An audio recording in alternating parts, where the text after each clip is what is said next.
Take a mishali yam tour or gin michro do yel kamishadum do shali yam tour. Garakela mo jen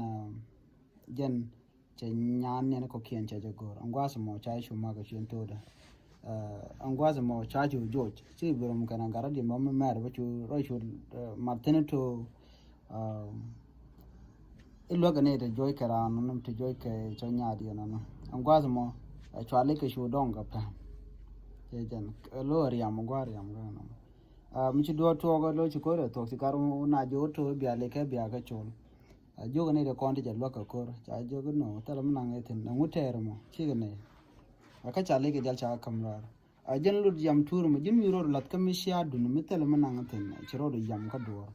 mo nyodo jin chur yam kam kuji lan mi ngaji ke jin ba le num bu to ka ji chu ko buro yor ka dum de ram mi dong biara ke jano yo buro do lam tin kam shia jen na moni jega yen shware ka gor jen shwal ka yam tur no ya temal